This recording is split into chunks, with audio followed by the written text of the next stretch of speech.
Subscribe करें और bell दबाएं ताकि कोई खबर रह न जाए।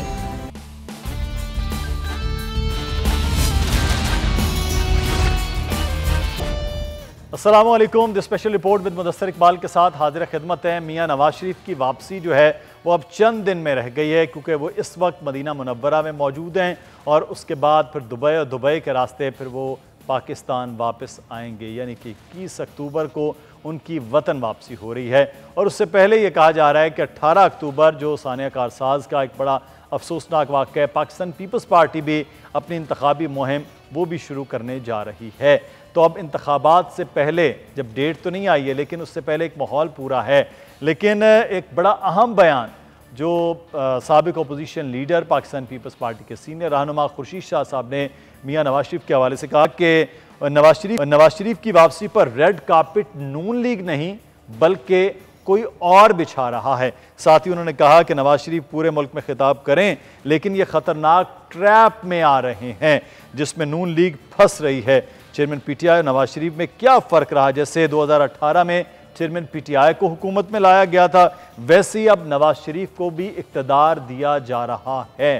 तो ये एक सीनियर सियासतदान के पूरे तहफ़्फ़ुज़ात भी हैं और ख़दशात भी हैं, जिसके बारे में उन्होंने ये बात भी की है। हम पाकिस्तान मुस्लिम नून से, पाकिस्तान पीपल्स पार्टी से इस बारे में मौक़िफ़ लिया जाए कि ये क्या मामला है कि मियाँ नवाज शरीफ अभी आए नहीं और उनको इक़्तिदार पर बिठाने के हवाले से क्लियर कट एक बड़ी जमात के एक सरबराह रहनुमा बात कर रहे हैं। हमारे साथ नज़ीर लगारी साहब मौजूद हैं, सीनियर सहाफ़ी हैं, तज्ज़ियाकार, एडिटर इन चीफ बोल। लगारी साहब बहुत शुक्रिया आपके वक्त का। बैरिस्टर आमिर हसन साहब हमारे साथ मौजूद हैं, पाकिस्तान पीपल्स पार्टी के रहनुमा हैं। बैरिस्टर साहब बहुत शुक्रिया। नज़ीर लगारी साहब आपसे आगाज़ कर लेते हैं। ये कह रहे कि जो बड़ा एक अहम मामला, नवाज शरीफ उम्र के इस हिस्से में ताकतवर हल्कों से डील करके इक़्तिदार में आएंगे तो उनकी सियासत क्या बचेगी?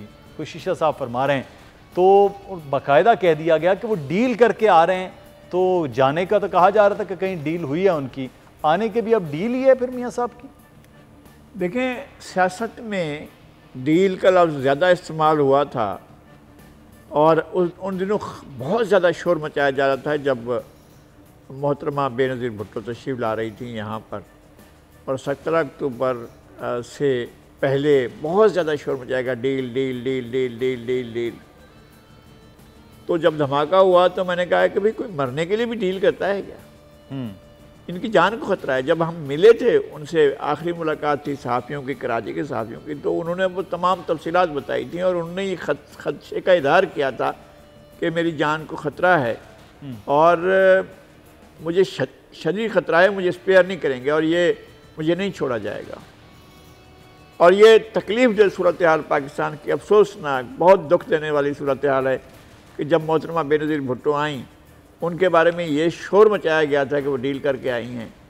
और वो डील क्या थी, किस बात की डील थी? क्या कोई शख्स अपनी मौत के लिए भी डील करता है कि जी मैं वतन पहुँचूँ तो मुझे कत्ल कर दिया जाए, कोई आए अनदेखी गोली, और एक बहुत बड़े क्राउड के अंदर जो है निशाना बनाया जाए और धमाका किया जाए, फिर गोली चलाई जाए, फिर कहीं अनदेखी गोली है, फिर उसको लीवर बना दिया जाए, पता नहीं क्या क्या हुआ। आज तक जो है हम उस तक नहीं पहुंच पाए हैं। जो कुछ मियाँ साहब का हो रहा है, मियाँ साहब मुझे आज तक नहीं मालूम है, इस वक्त तक नहीं मालूम है। मैं PMLN के लीडर से भी पूछता रहा हूँ कि जनाब आप ही को रास्ता बता दें। एक तो ये है कि हिथरो एयरपोर्ट पर उनका बिल्कुल रवानगी जो थी, उनको अलविदा कहने के लिए पाकिस्तान के हाई कमिश्नर तशरीफ़ लाए थे उन्हें खुदा हाफिज़ कहने के लिए, और अब यहाँ पर भी होगा तो इस्तकबाल क्या होगा।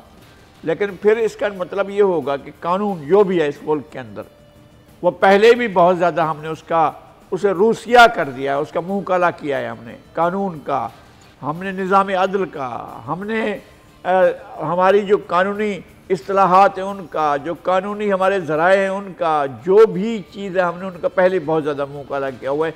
और एतबार नहीं है, चूँकि सामने हमारे बैरिस्टर साहब हैं, वो बैठे हुए हैं, तो वो ज़्यादा बेहतर बता सकेंगे। लेकिन कौन सा रास्ता होगा कि एक कन्विक्टेड लीडर जो हैं वो तशरीफ़ ला रहे हैं। अच्छा चले, मैं भी इस बात की भी कह देता हूँ जी वो सज़ा गलत थी, लेकिन गलत मेरे कहने से तो नहीं होगी ना, जी हाँ, या उनके अपने कहने से तो नहीं होगी।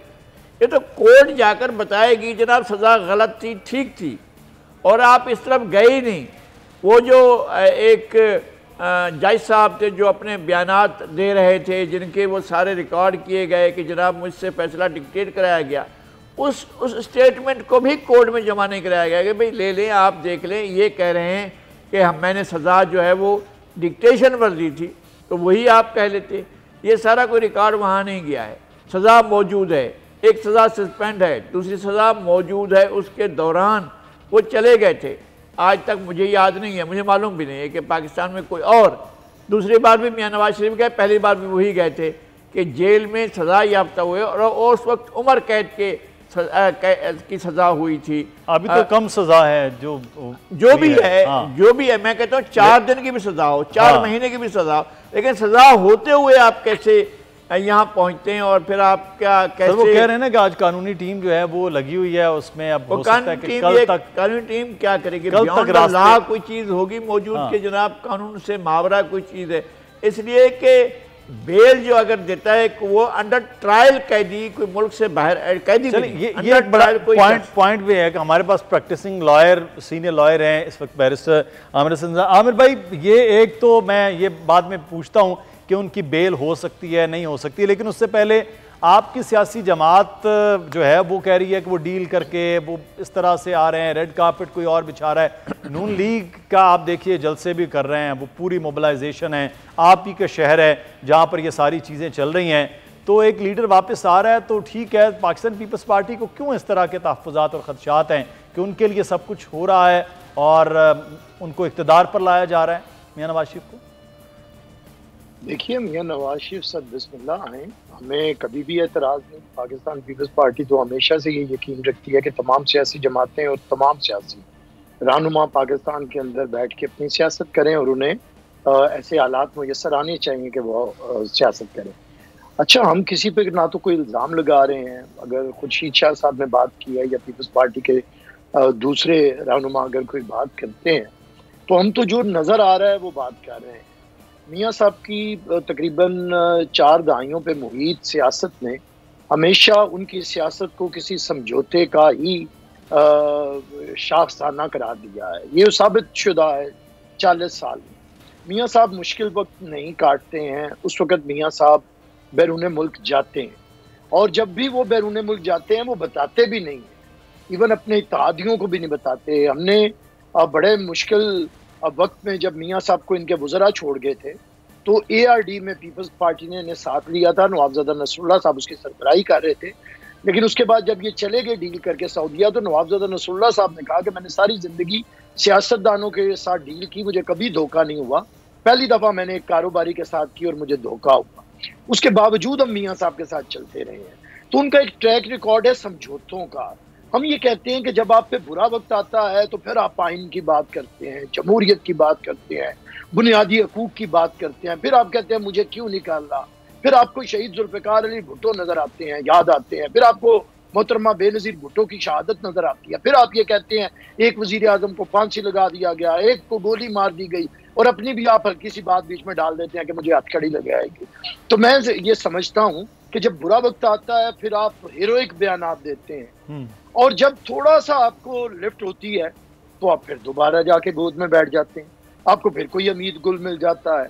आप खुशकिस्मत हैं, हम जानते हैं, आपको अदालतों के अंदर से हमेशा नसीम हसन शाह भी मुयस्सर आते हैं, मलिक क्यूम भी मुयस्सर आते हैं, आपको इस्टेब्लिशमेंट के अंदर हमीद गुल भी मुयस्सर आते हैं। ये आपकी खुशकिस्मती है, लेकिन ये इस खुशकिस्मती को खुदा के लिए, मुल्क के लिए इस्तेमाल करें, मुल्क के अवाम के लिए इस्तेमाल करें। क्या आज नज़र नहीं आ रहा कि मियाँ साहब जिस तरह गए थे, क्या पाकिस्तान की तारीख में किसी कन्विक्टेड को ये हुआ है, ये मौका मिला है कि वो बैरून मुल्क इलाज करवाए? क्या पाकिस्तान के अंदर आज जो वकला बातें कर रहे हैं कि उन्हें बेल मिल जाएगी, मैं तो हैरान हूँ कि किस तरह बेल मिल सकती है, लेकिन बहरहाल हैरान तो हूँ। साथ साथ मैं ये भी कहता हूँ कि ये पाकिस्तान है, यहाँ की धरती नसीम हसन शाहों से और मलिक क्यूमों से भरी पड़ी है। यहाँ पे ही लेकिन ये भी तो कहा गया ना कि मियाँ नवाज शरीफ को सज़ा भी गलत हुई, और उस गलत सज़ा का नतीजा था कि एक जो चीज़ें हैं वो उनके लिए मुश्किलात, उनकी हुकूमत भी ख़त्म की गई, ये भी एक साजिश थी। निसार अहमद चीमा साहब हमारे साथ मौजूद, पाकिस्तान मुस्लिम नून के रहनुमा। डॉक्टर साहब बहुत शुक्रिया आपके वक्त का। समझौते की सियासत भी मियाँ साहब आप नून लीग करते हैं, बैकडोर के राब्ते भी आप लोग करते हैं, और रेड कार्पेट भी अब कोई और आपके लिए नून लीग की बजाय मियाँ नवाज शरीफ साहब के लिए बिछा रहा है। कहाँ कहाँ सर आपके राब्ते और कहाँ कहाँ समझौते कर रहे हैं आप? हमारे देखिए, हमारे राब्ते हैं सिर्फ या अल्लाह से या अवाम से या कौम से हमारा राब्ता है। हम कौम का एतमाद हमें हासिल है, और अवाम की ताकत के जरिए इंशाअल्लाह मियां नवाज शरीफ चौथी दफा वज़ीर आज़म बनेंगे। कौम के दिल की आवाज है, कौम को 2017 का पाकिस्तान चाहिए, कौम को नवाज शरीफ का पाकिस्तान चाहिए, कौम को नवाज शरीफ चाहिए। तो सर डॉक्टर साहब, तो फिर मियां नवाज शरीफ साहब वापस आ रहे हैं, लेकिन ये बार बार डील की बातें फिर आपके ऊपर क्यों हो रही हैं कि डील के ज़रिए मियां साहब की वापसी पहले भी हुई थी और डील के ज़रिए मियां साहब की वापसी अब हो रही है, तो ये डील आपके लिए आसान हो जाती कोई? नहीं, फिर मैं ये कहूँगा कि हमारी डील सिर्फ अवाम से है, पाकिस्तानी कौम के साथ है। और देखें, कौम को अच्छी तरह पता है कि जब भी बुरानों से और मसाइल से निकाला है इस कौम को, तो नवाज शरीफ ने निकाला है। आपको याद है 2013 में क्या सूरत हाल थी बिजली की लोड शेडिंग की? 18-18, 20-20 घंटे बिजली नहीं आती थी। मियां नवाज शरीफ ने आके बिजली की लोड शेडिंग खत्म की, ये दहशत गर्दी से निजात दिलाई, रोज बम धमाके होते थे उस दौर में, उससे निजात दिलाई। ये देखिए, मोटरवेज के जाल बिछा दिए, सी पैक का तोहफा दिया, मुल्क को एटमी ताकत बनाया। देखें, अब भी ये है कि कौम समझती है कि इस वक्त भी महंगाई का जो सबसे बड़ा मसला है जिसने ये कौम की कमर तोड़ी हुई है, इससे भी इंशाअल्लाह मियां नवाज शरीफ ने आके निजात दिलानी है।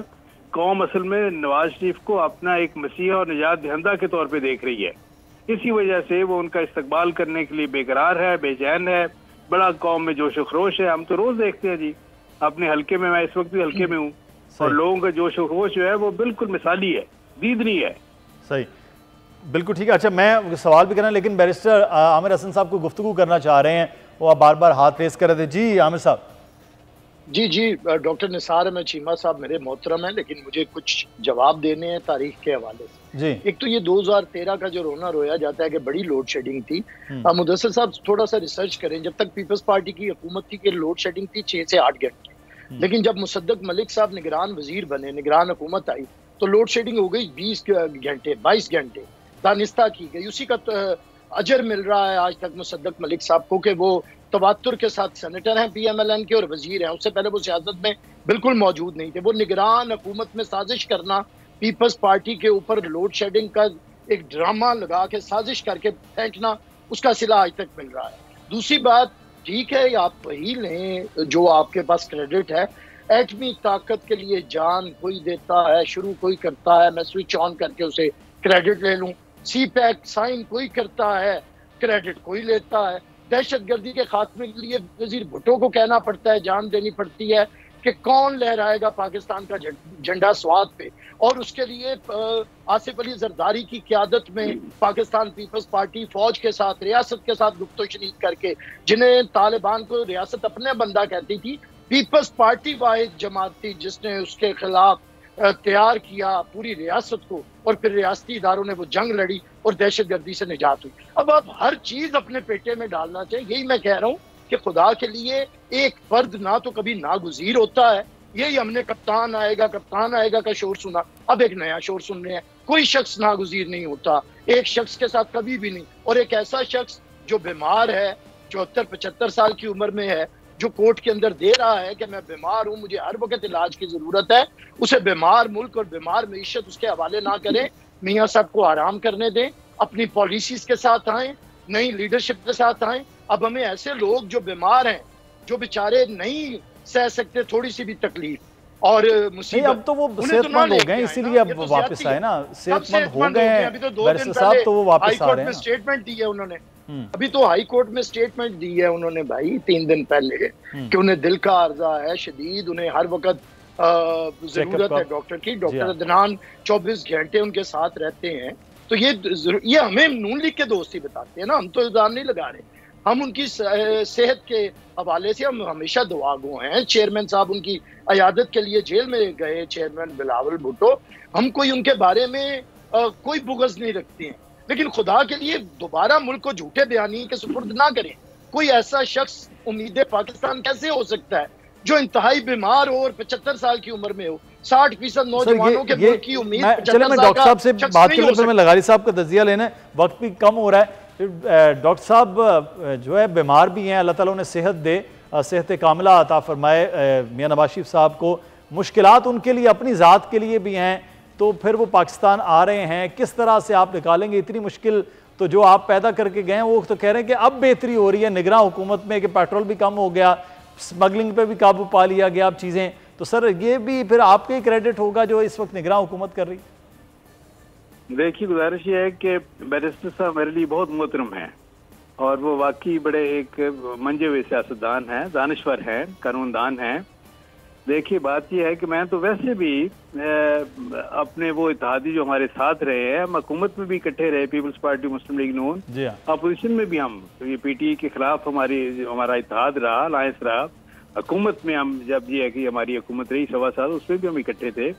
तो मैं तो अपने इत्तेहादियों के बारे में कोई ऐसा ना कोई तंज करूंगा, ना उनके ऊपर कोई नुक्ताचीनी करूंगा। और जो इख्तलाफात हैं छोटे मोटे हमारे या पीपल्स पार्टी के दरमियान, वो मैं समझता हूँ कि इख्तलाफात छोटे हैं, हमारे मकासद बड़े हैं। और मकासद क्या है कि मुल्क में कानून की हुक्मरानी को यकीनी बनाना है, आइन की बालादस्ती को यकीनी बनाना है और पार्लियामेंट की सुप्रीमेसी को यकीनी बनाना है। ये बड़े मकासद हैं हमारे, और पीपल्स पार्टी और मुस्लिम लीग नून के दरमियान इस मामले में कोई इख्तलाफ नहीं है। छोटे मोटे जो इख्तलाफ है, मुझे यकीन है कि हम दोनों जमातों की क़यादत जो है वो उन छोटे मोटे इख्तलाफात पे काबू पा लेगी। दूसरी बात यह है कि हमें ये फराख्तली ज़रूर दिखानी चाहिए कि जो किसी लीडर का या किसी पार्टी का क्रेडिट है उसको मिलना चाहिए। मसलन मैं ये कहता हूँ कि जुल्फ़िकार अली भुट्टो को बेशुमार क्रेडिट जाते हैं। उन्होंने ये है कि 71 की जंग के बाद जो हमारे कैदी थे उनको वापस लाए बड़ी इज्जत के साथ। फिर यह है कि हमारा जो मकबूजा इलाका था हिंदुस्तान के कब्जे में था, वो वागुजार करवाया। उन्होंने कादियानियों को गैर मुस्लिम अक़लियत करार दिलवाया। उन्होंने मुल्क में 8वीं ताकत की बुनियाद रखी, इसमें कोई शक नहीं है। फिर यह है कि 73 का आइन दिया उन्होंने, इसमें कोई शक नहीं है। मेरे ख्याल पीपल्स पार्टी से 1000 इख्तलाफ हो, लेकिन जो क्रेडिट उनको दे जाता है उनको देना चाहिए। इसी तरह ये और कई बेशुमार काम उन्होंने किए, स्टील मिल उन्होंने बनाई और कई काम उन्होंने किए, बड़े बड़े काम। लेकिन क्या पीपल्स पार्टी में भी ये फराखदिली है कि जो मियां नवाज शरीफ को क्रेडिट जाते हैं वो उनको दें फराखदिली के साथ? क्या इसमें कोई शक नहीं है कि एटमी ताकत जो है अगर मुल्क को बनाया, जिसकी बुनियाद बिलाशुबा जुल्फ़िकार अली भुट्टो ने रखी, उसको पाए तकमील तक मियां नवाज शरीफ डॉक्टर साहब क्रेडिट्स और अमेरिकन प्रेसिडेंट के बेशुमार किस्म के जो क्रेडिट्स डॉक्टर साहब हैं वो बिल्कुल एक दूसरे को आप सियासी जमातें जो है वो जरूर दें, अंजुमन सताइश बामी हो, लेकिन जो डिसक्रेडिट है वो भी दें। पाकिस्तान की स्टील मिल है वो भी सर बंद हुई है, पाकिस्तान का PIA है आज खसारे में है, पाकिस्तान का रेलवे है सर वो भी सियासी जमातों के डालें तो सीना अपने खाते में। क्या इसमें कुछ शक है कि उन्होंने मोटरवेज के जाल बिछा दिए? सर मैं तो कह रहा हूं ना, क्रेडिट है वो भी है, जो इस वक्त बाकायदा तौर पर गिरवी रखे जा रहे हैं पाकिस्तान के इदारे, वो भी सियासी जमातों को, आप हो, पीपल्स पार्टी हो, PTI हो, कोई भी हो, उनको वो भी लेना चाहिए, चाहे वो आमिराना हुकूमतें हों। तो सर स्टील मिल हमारे पास इधर बंद है, PIA आज खसारे में, मेरे पास खबर आई है बड़ी लंबी चौड़ी कि PIA इस वक्त शदीद खसारे में है। तो सर ये भी क्रेडिट जो है, ये भी तमगे वो भी लेने चाहिए। नज़ीर लगारी साहब को मैं तज्जिया बता दूं, मैं उसका मुख्तसर हल बता देता हूँ। दोहरफी हल ये है कि आप कोई इदारा हो, कोई सूबा हो या मुल्क हो, right man for the right job, इस असूल पे अमल करे। अल्लाह ताला के फजल सर करना चाहिए था, फिर तो करना चाहिए था, आप हुकूमत में थे। लगारी साहब right man for right job क्यों नहीं हो पाती है? जब हुकूमतों से निकलते हैं ये भी हम कर देंगे, हम ये भी निकाल देंगे, हुकूमतों में होते हैं तो कहते हैं मुश्किलात बहुत हैं, पिछली हुकूमतें ये कर गई। कोई भी सियासी जमात हो, हमारे लिए बहुत मोहतरम है ये दोनों हजरात, निसार चीमा साहब भी और मिस्टर आमिर साहब भी। मैं बहुत दोनों का एहतराम करता हूँ और दोनों के साथ हमारी हमेशा अच्छी, और मैं आप तीनों का सर बहुत एहतराम करता हूँ बहुत अच्छी गुफ्तगू भी हमारी रहती है। और हमें एक आमिर तो हमारे भाई हैं, जमहूरियत के ज़माने में हम इनको जब इनके ऊपर मुश्किल वक्त होता है तो हम सपोर्ट भी करते हैं और हम आवाज़ में आवाज़ भी मिलाते हैं। लेकिन एक बात यह है कि जब मेरे सामने ऐसा हो रहा है मैंने कहा ना कि मियाँ नवाज शरीफ की जो सज़ाएँ हुई गलत थीं, लेकिन किसी ने सज़ा दी ना, वो एक फोरम था जी, और मेरे 1000 दफ़ा गलत कहने से और डॉक्टर निसार चीमा के 1 लाख दफ़ा गलत कहने से वो उस पर असर नहीं पड़ेगा जब तक कि वो फोरम जहाँ से ये सज़ा हुई है वो वापस नहीं किया जाता है। और वो ऐसे नहीं कि ये लग रहा हो कि जनाब किसी ख़ास अरेंजमेंट के तहत ऐसा किया गया है, ऐसा ना हो। वो पूरा ड्यू प्रोसेस है, उसके तहत जाएँ और प्रोसेस के तहत वो क्लीन होकर आएँ। पाकिस्तान में सियासतदान और भी बहुत से ऐसे हैं जो क्लीन होते रहे हैं। मियाँ साहब पर एक नहीं कई इल्ज़ामात थे, मियाँ साहब पर सज़ा हुई, मैं फिर उसके साथ कि जी गलत सज़ा हुई है, लेकिन गलत मेरे कहने से नहीं होगी। गलत अगर कोर्ट ये कहे, अपील में जाएं और अपील में कोर्ट कहे गलत है तो फिर ठीक है, गलत है। लेकिन इस वक्त जो है अभी 3 दिन या 4 दिन बाकी हैं मियाँ साहब की वापसी में, और 4 दिन तक हमारे सामने कोई मंजरनामा ऐसा नहीं है कि मियाँ साहब यहाँ से गए थे सर्विसेज हॉस्पिटल में, वहाँ पर थे क्योंकि वो जेल से वहाँ आए थे, उनकी तबीयत ख़राब थी, फिर वहाँ से मुल्क से बाहर चले गए और बाहर एक बड़े अरसे के बाद वापस आ रहे हैं। सज़ाएँ अपनी जगह पर मौजूद हैं, फिर उन्हें बाकायदा एब्सकैंडर करार दिया गया, वो पोजीशन भी है। अब वो एब्सकैंडर भी हैं, सज़ा याफ्ता भी हैं और वो यहाँ से जेल से गए थे, अब वो वापस आ रहे हैं तो जलसा गाह में कैसे पहुंचेंगे मुझे समझ में नहीं आ रहा है। अगर ये समझ मुझे आ जाए तो मेरा कोई नहीं। प्रोसेस ऑफ लॉ जो है अगर वो अप्लाई नहीं किया जाता है, अगर ऐसे ही ख़त्म करके जी ठीक है फिर आपके मुल्क ना हुआ, फिर ये बनाना रिपब्लिक हुआ और ये मुल्क ना हुआ, ये जहाँ कानून हम ये निसार चीमा साहब कानून की बालादस्ती की बात कर रहे थे। कानून की बालादस्ती ये है कि कानून ही पर अमल किया जाए। कानून ये है कि अगर किसी अदालत ने, लोअर कोर्ट ने सजा दी और जज भी कह रहे हैं गलत सजा दी थी, उसके बावजूद भी कोई हाई कोर्ट कोई उसकी जो सुपीरियर कोर्ट है वो फैसला तो दे ना, कहे तो सही है गलत हुआ है, ट्रायल तो हो, मुकदमा तो चले, अपील तो हो, उसकी पेशी तो हो, पता तो चले ना। ऐसे कैसे होगा कि डायरेक्ट चलें अभी 5 दिन बाकी हैं तो अब देखते हैं कि वो किस तरह से ये दरख्वास्त जाती है, कैसे मुकदमा होता है। अगर ये होता है तो बहुत अच्छी बात है, नहीं होता तो फिर क्वेश्चन मार्क ज़रूर है। मैं शुक्रिया अदा करूँगा बैरिस्टर आमिर हसन साहब आपका भी, डॉक्टर निसार अहमद चीमा साहब आपका भी बहुत शुक्रिया।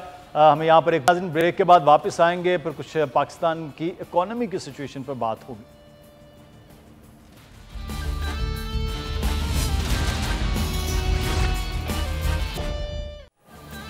ब्रेक के बाद आपको खुशामदीद कहते हैं। मईशत के हवाले से अब कुछ अहम बात करने जा रहे हैं कि गुज़श्ता रोज़ एकदम पाकिस्तानियों के लिए एक बड़ी अच्छी खबर आई कि 40 रुपये पेट्रोलियम मसनूआत की कीमतों में कमी होगी। पेट्रोल 40 रुपये, डीज़ल की कीमत 15 रुपये कम हुई है और ये असरात इस वजह से आए कि मुसलसल हम ये देख रहे थे कि डॉलर की कीमत आहिस्ता आहिस्ता ग्रेजुअली कम होती जा रही थी और 280 से भी अब नीचे डॉलर आ गया है, जिसके असरात पेट्रोलियम मसनूआत पे आए। लेकिन एक और ख़बर जो है वो ये सामने आई कि अब जो गैस का गर्दिशी कर्जा है उसमें अब गैस की कीमतें 1-2 दिन में बढ़ा दी जाएंगी और वो डबल यानी कि कर दी जाएंगी। अगर 100% उसमें इजाफा करने की पूरी प्लानिंग कर ली गई है। एक तरफ ये इकदाम हैं, दूसरी तरफ IMF से किए गए वादे वईद हैं और गर्दिशी कर्जे को ख़त्म करना, मईशत पे बोझ को कम करना, इसके असरात किस तरह से एक आम आदमी को मिलेंगे, हम इस पे बात करेंगे। हमारे साथ मौजूद हैं नजीद साहब, इकोनॉमिस्ट हैं। नवान साहब बहुत शुक्रिया आपके वक्त का। और हमारे साथ इस पर नज़ीर लगारी साहब मौजूद हैं। लगारी साहब, अच्छा तो लगता है एक आम आदमी जब वो कहते हैं कि पेट्रोल 40 रुपये सस्ता हो गया है, ये मोटरसाइकिल की टंकी हो जो पहले अगर वो 1000 रुपये में आ रहा है तो अब वो उतना ही पेट्रोल जो है वो उसको 900 रुपये में या 800 रुपये में मिल जाए। ये एक इब्तदा आप समझते कि जी जो इक़दामात हुए हैं डॉलर के हवाले से ख़ास, उसके असरात फिर हुए हैं? देखें, पेट्रोल तो हमने 18 रुपये लीटर भी लिया है, 15 रुपये लीटर भी लिया है। ये वाले मजाक तो आप ना करें। मैं भी कल याद कर रहा था कि मैंने पहली बार ज़िंदगी में 19 रुपये का डलवाया था। अब आप 18 कहेंगे तो फिर अब इतना जो है इजाफा और कमी जो है वो इतनी बड़ी होती है कि हम दम खुद रह जाते हैं कि भाई ये क्या बात हुई। कभी तो इतने क्या हम पूरी गाड़ी फुल करा लिया करते थे, अब इतने में जो है वो भी नहीं हो रहा है। गाड़ी बेचारी जो है वो उसको तो पता ही नहीं चल रहा है कि उसमें पेट्रोल आया, गाड़ी की दाढ़ नहीं गीली होती। तो मईशत की हालत बहुत अच्छी नहीं है। 40 रुपये कमी हम इसकी तारीफ भी कर सकते हैं और हमें करनी भी चाहिए, कुछ लोगों को भी रिलीफ मिलना चाहिए, लेकिन बहुत सी चीज़ें बहुत आर्जी लगती हैं। जब दूसरी बार भी जब इनको कम करने या बढ़ाने का असर हो तो फिर ऐसा ना हो खुदा ना खास्ता कि वहाँ पर वापस चले जाएं। एक तो ये सूरत हाल है। दूसरी बात ये है कि और बहुत सी चीज़ें, ये जो आपने गर्दशी कर्जे बढ़ाए हुए हैं, अभी गैस की बात करें, उससे पहले हमारे बिजली के गर्दशी कर्जे थे, बिल्कुल, जो हमारे गले IPPs के मुआहदे जो हैं वो आपने किन शराइत पर किए थे। जी हाँ। मसला ये है कि मुल्क को ये समझकर कि ये हमारा मुल्क है, मुल्क को ओनरशिप देकर अगर आप डील करते हैं तो फिर लगता है अपनी ज़ात के लिए कभी ऐसा पैदा किया है। आप कहते पाकिस्तान स्टील मिल बर्बाद हो गया, बंद हो गया, ये इतना बड़ा था, इस फकीर से, मुझ जैसे आदमी से रूसी सफीर ने कहा था कि हम इसकी कैपेसिटी डबल करके देने को तैयार हैं, ये चलाएं इसको। लेकिन वो क्या होता है कि प्राइवेट स्टील मिल मालकान जो है वो उनके वारे नियारे जो होते हैं, वो अरबपति हो जाते हैं, वो खरबपति हो जाते हैं, वो हुक्मरान बन जाते हैं, सारा कुछ हो जाता है, ताकत उनके पास रह जाती है और पाकिस्तान का पब्लिक सेक्टर का स्टील मिल जो है वो बर्बाद हो जाता है, तबाह हो जाता है। इतना बड़ा स्टील मिल हमने उसको बिल्कुल बैठ जाने दिया, ख़त्म कर दिया उसको। आपका दुनिया की एक बेहतरीन एयरलाइन जिसका लाइसेंस दुनिया के लिए एक मिसाल की हैसियत लगता है, और जो एक बहुत बड़ी यानी जिसने बुनियाद रखी एमिरेट्स की, यानी जो दुनिया में बहुत सी एयरलाइंस यहीं से निकली, दुनिया की बड़ी एयरलाइन जो हैं वो इस वक्त हैं और उनके पास सैकड़ों तैयारे हैं। आप कह सकते हैं कि हमारे पास जो है वो अब 12 या 13 या इससे भी कम तैयारे हमारे पास हैं, हमारे पास तैयारी ही नहीं है।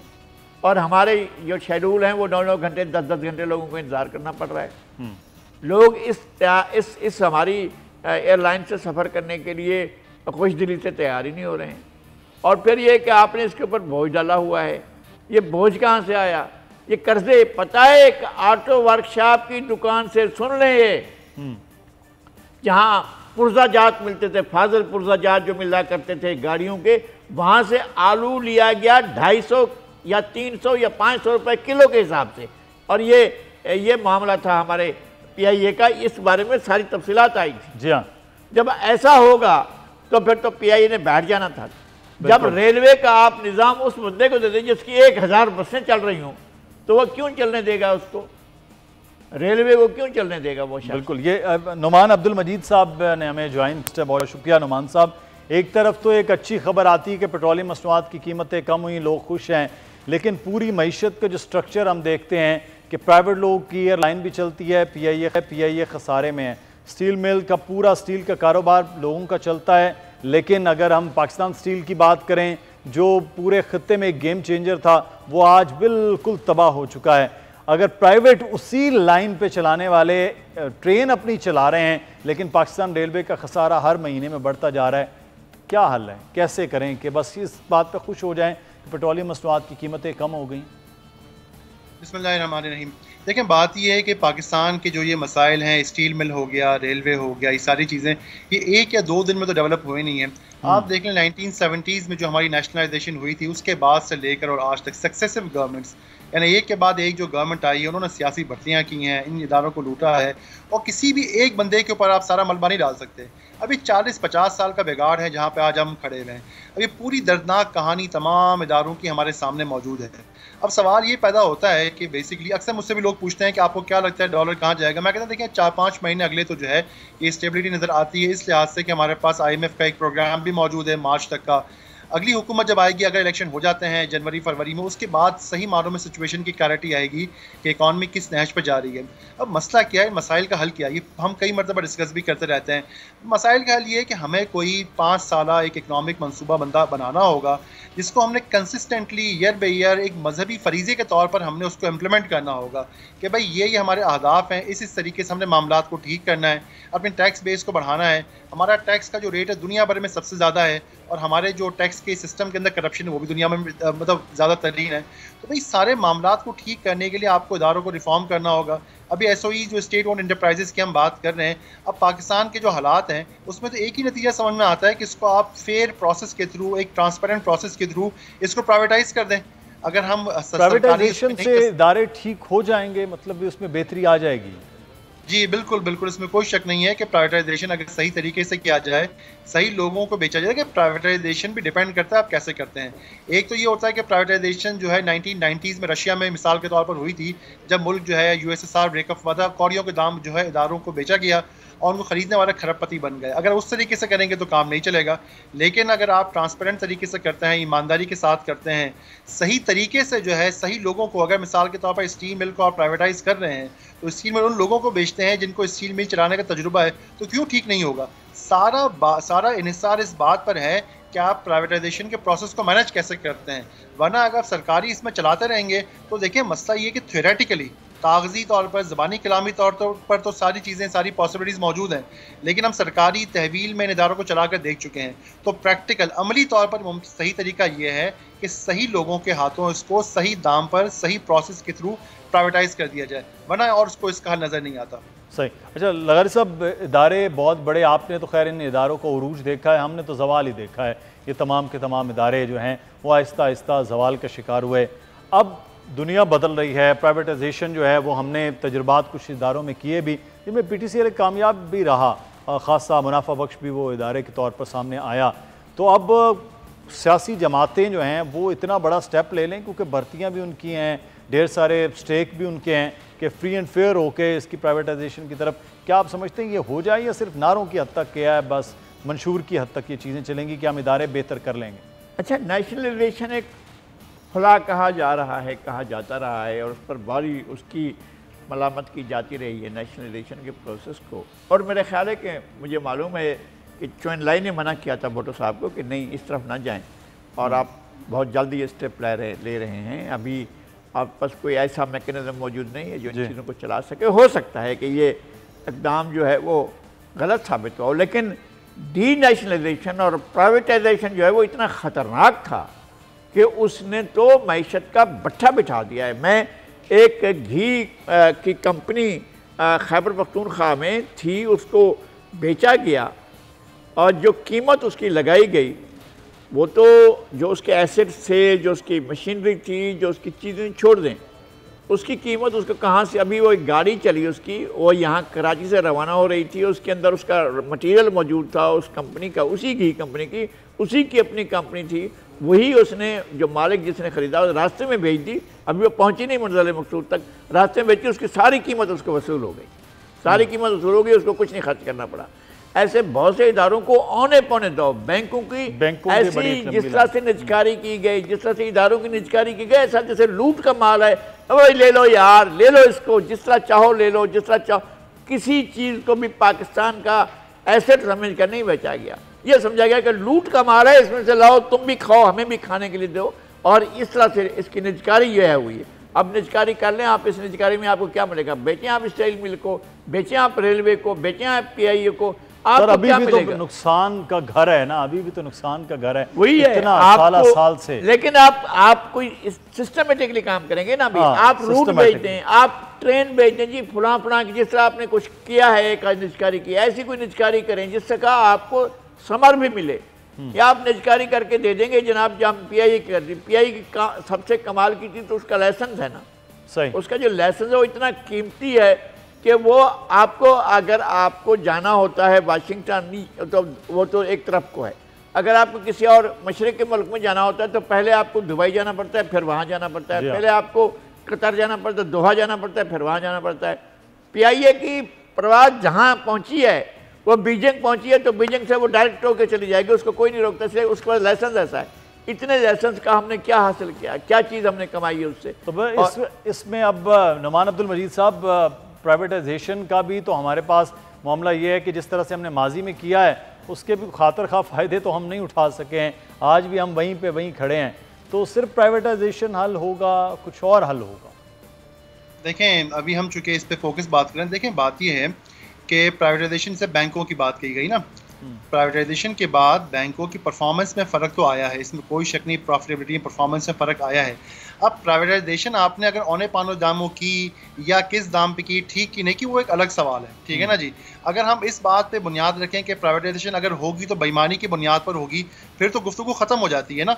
हम तो सारी बात ही ये कर रहे हैं कि भाई अगर आपने इकॉनमी के इन इदारों को ठीक चलाना है, जो कि पब्लिक सेक्टर में ठीक नहीं चल रहे, तो आपने उसकी फेयर वैल्यू की बेस पे, जो उसकी सही मार्केट वैल्यू है, फेयर वैल्यू है, उसकी बुनियाद पे आपने प्राइवेटाइजेशन करनी होगी। देखिए बेईमानी का तो कोई हल नहीं है ना, कि बेईमानी चोरी चकारी औने पाने दावों में बेचना है, फिर तो गुफ्तगू ही खत्म हो जाती है, फिर तो मतलब बात ही खत्म हो गई सारी। लेकिन हमारी तो सारी बात ही ये हो रही है ना कि भाई बात ये है कि प्राइवेटाइजेशन हो सही तरीके से। जैसे मिसाल के तौर पर स्टील मिल की प्राइवेटाइजेशन हुई और बाद में सुप्रीम कोर्ट ने उसको कुछ टेक्निकल ग्राउंड्स पर ओवरटर्न कर दिया, ठीक है ना। अब सुप्रीम कोर्ट का फैसला अपनी जगह जो है ना काबिल एहतराम, लेकिन बाद ही उसके बाद जो स्टील मिल के साथ हुआ वो भी हमारे सामने है। मेरे ख्याल से हमारे 1 ट्रिलियन रुपए जो है उसके अंदर घुस गए। तो कहने का मकसद ये है कि आप अगर उसकी जो लीगल फॉर्मेलिटीज़ हैं, सारे इदारों को ऑन बोर्ड रखें, उसकी मार्केट सही तरीके से काम करें। ज़रूरी है कि पाकिस्तान में कोई भी काम हो तो बेईमानी के तरीके से हो, या हम ये एज्यूम कर लें कि अगर हुकूमत करेगी ईमानदारी का भी हो और सही तरीक़ाकार का भी हो तो फिर इन चीज़ों पर जो है वो काबू पाया जा सकता है। मैं एक और भी चीज़ कहना चाहूँगा, एक और भी छोटा सा मैं एक चीज़ कहना चाहूँगा कि हमारे यहाँ जब हम एसेट्स की बात करते हैं ना, असासजात की वैल्यूएशन वगैरह की बात करते हैं, तो हम एक चीज़ भूल जाते हैं कि इन इदारों को बेचते वक्त इनकी लायबिलिटीज़ कितनी हैं।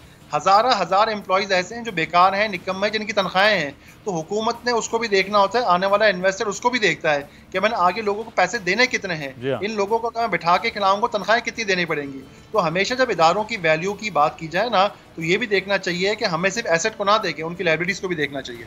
बिल्कुल, ये चीज़ें भी हैं। बहरहाल बहुत शुक्रिया, नुमान अब्दुल मजीद साहब हमारे साथ मौजूद थे। और पाकिस्तान की मईशत की अब कैसे, कब और कहाँ से शुरू होगी, ये इंतज़ार इस वक्त नस्ल दर नस्ल ही हो रहा है। लेकिन एक और जो बड़ा अहम मामला है वो है फ़लस्तीन के हवाले से। इस वक्त जो शहीद होने वाले फ़लस्तीनियों की तादाद है तकरीबन 3000 के करीब हो चुकी है। 10,000 के करीब ज़ख्मी हैं और इसराइल की बमबारी भी जारी है। और दूसरी जानिब रफ़ा की सरहद खोलने की जो बात हो रही थी उस पर भी इसराइल ने साफ बात कर दी है कि ऐसा कुछ नहीं है। ख़बरें वहाँ पर क्या हैं, किस तरह से चीज़ें बन रही हैं, हम बात करेंगे। हमारे साथ इस वक्त मौजूद हैं मंसूर जाफ़र साहब, माहिर हैं मशरक़ वस्ता अमूर के हवाले से। मंसूर जाफ़र साहब बहुत शुक्रिया आपके वक्त का। सर, बहुत सी ख़बरें हैं जो छिन के इधर आ रही हैं, उधर आ रही हैं। इस वक्त आपके पास सर ताज़ा तरीन क्या इत्तलात हैं, क्या चीज़ें हैं जो इस वक्त हैं वहाँ पर फ़लस्तीन की सूरत हाल से मुताल्लिक़? जी, इस वक्त जो कल की जो रात है उस हवाले से बहुत ही तकलीफ से यानी खबरें वहाँ से मौसूल हुई हैं। और आज जो एक उम्मीद बन पड़ी थी कि जिस अंदाज से बहुत बड़ी तादाद में रिलीफ का एक काम जो है, इमदादी सामान जो है, उसके ट्रकों की लंबी लंबी लाइनें जो हैं वो रफ़ा क्रॉसिंग पर लगी हुई हैं। लेकिन जो इसराइली वज़ीर आज़म हैं, अभी उनका जंगली जुनून जो है या उनका यानी अभी उनका इंतकाम की आग जो वो ठंडी नहीं पड़ी है, तो उन्होंने जो रफ़ा क्रॉसिंग जो है वो खोलने से इनकार कर, यानी मिस्र को मना कर दिया कि ये ना खोली जाए और इमदाद जो है ना लाई जाए। हालांकि वहाँ से गजा से ये ऑफर की गई थी कि जो फॉरेन पासपोर्ट होल्डर कुछ उनके पास कैप्टिव्स हैं वो उनको छोड़ने के लिए तैयार हैं या उनको बाहर निकालने के लिए तैयार हैं, लेकिन वो इसराइली नहीं है, बाज़ गैर मुल्की के वहाँ पे मौजूद थे उनके हवाले से। लेकिन ये पेशकश भी इसराइली वज़ीर आज़म को जो है वो राम नहीं कर सकी और वो उनकी जंगी मशीन जो है वो उसी अंदाज से फ़लस्तीनियों पर आतिश व आहन की जो है वो बारिश जो है वो जारी रखे हुए। तो अभी जो उसके साथ साथ खुद से इसराइल जो है वो अपनी स्टॉक टेकिंग कर रहा है। तकरीबन 1400 के करीब उन्होंने अपनी कैजुअल्टी है वो मानी है और 4000 के करीब उन्होंने अपने लोगों के जख्मी होने की बात की है, जिसमें 199 कैदी जो हैं वो ये समझ रहे हैं या बता रहे हैं कि हमारे गजा की इस जंग में फ़लस्तीनी जो मज़ाहमतकार हैं उनकी कैप्टिविटी में है। तो अब ये वहाँ पे एक ताज़ा सूरत हाल है। और इसी तरीके से अभी तक उन्होंने जो गजा के अंदर जो बुनियादी ज़रूरियात की चीज़ें हैं जैसे पानी की सप्लाई है वो, क्योंकि गजा एक ऐसा इलाका है कि इसका ये साहिल समुंदर पे होने की वजह से इसमें जो पीने का साफ पानी है उसकी वैसे अमूमी तौर पे किल्लत है और उसके रिसोर्सेज बहुत कम हैं। कुछ फिल्ट्रेशन प्लांट्स इस तरह के लगा के उस पानी को साफ किया जाता है।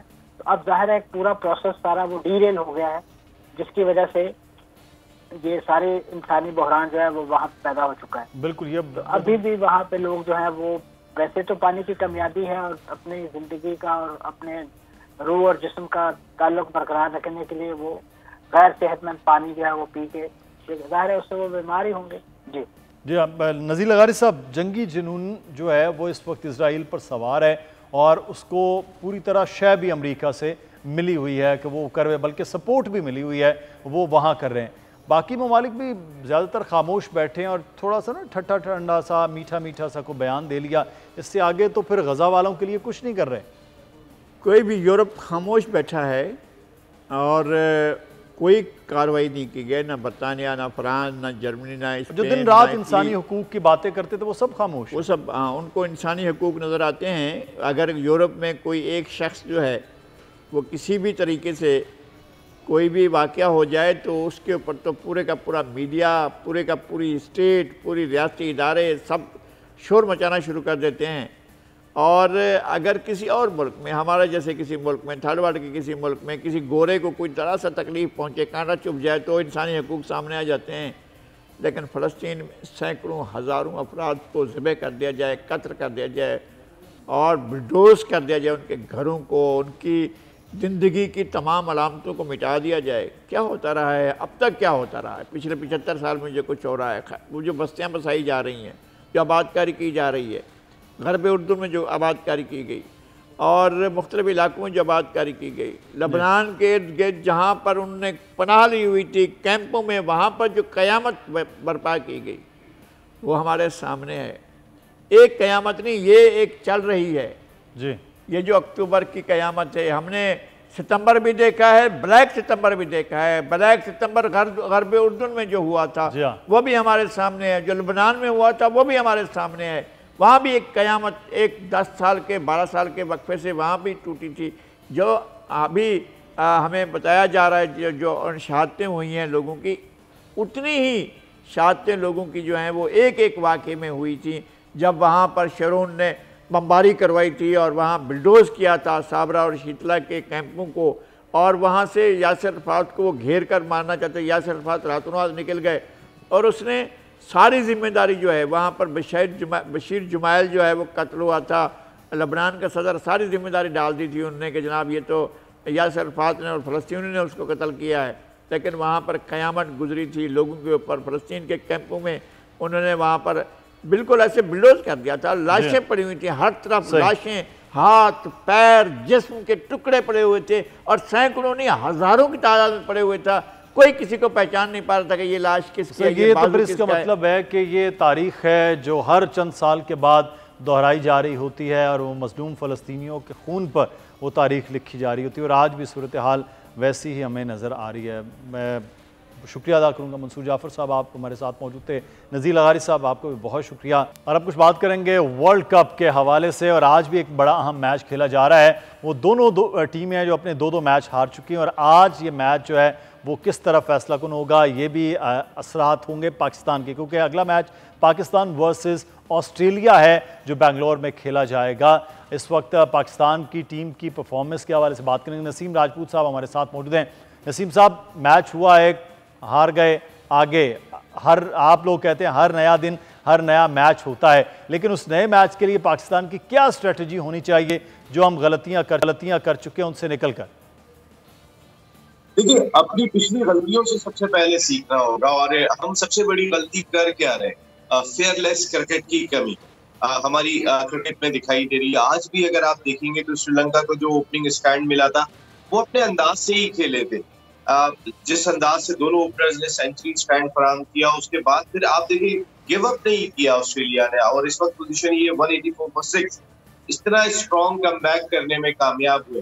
पाकिस्तानी प्लेयर्स को देखना चाहिए इस वक्त क्या खामियां दिखाई दे रही है, क्या खूबियां दिखाई दे रही है। इस वक्त पाकिस्तान ऑस्ट्रेलियन टीम इस जानिब जरा ज्यादा फोकस करना चाहिए, देखना चाहिए किस तरह की बॉलिंग हो रही है।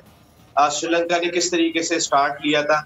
देखिए, हमारी जो सबसे बड़ी जो खामी दिखाई दे रही है और उसको मेरे ख्याल है अब तो हार्दिक पांड्या ने भी मंजर आम पर ले आए कि हम फेयरलेस क्रिकेट नहीं खेल रहे। जिस वक्त बाबर आजम और रिजवान बैटिंग कर रहे थे, आपने देखा होगा इंडिया की पिचेस पे के जहाँ 350 रन बन रहे हैं, वहां पर जब बैट्समैन 30 रन बना लेता है तो वो आहिस्ता आहिस्ता खुलना शुरू होता है। हमारा बैट्समैन बंद होना शुरू हो रहा है, बजाय इसके कि वो अपने स्ट्रोक्स को खोले थोड़ा चांस दे, वो नहीं कर रहा।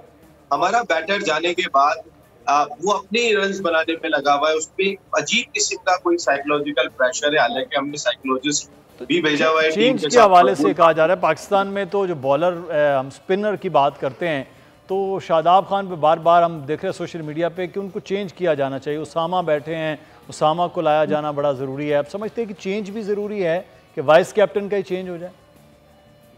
देखिए, वाइस कैप्टन कैसे चेंज नहीं हो सकता? बिल्कुल चेंज हो सकता है। वाइस कैप्टन तो बाबर आजम अपनी मर्जी से बनाकर लेकर गए यहाँ से। हमारी इत्तलात के मुताबिक तो वाइस कैप्टन उनको बनाया नहीं जा रहा था, लेकिन बाबर आजम के कहने पे उन्हें वाइस कैप्टन बनाया गया और लेकर गए। अब बहुत हो गया। अब आपको देखिए, आपने जब अब्दुल्ला शफीक को चेंज किया फखर की जगह, तो आपको एक इम्पैक्ट नजर आया टॉप ऑर्डर से।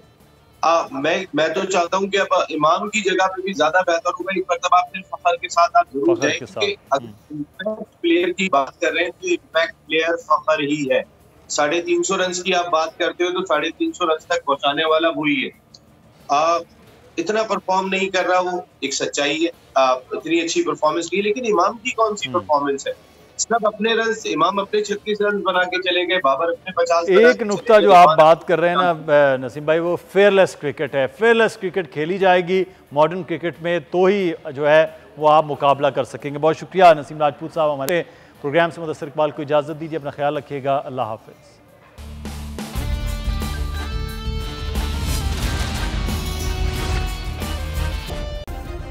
सब्सक्राइब करें और बेल दबाएं ताकि कोई खबर रह न जाए।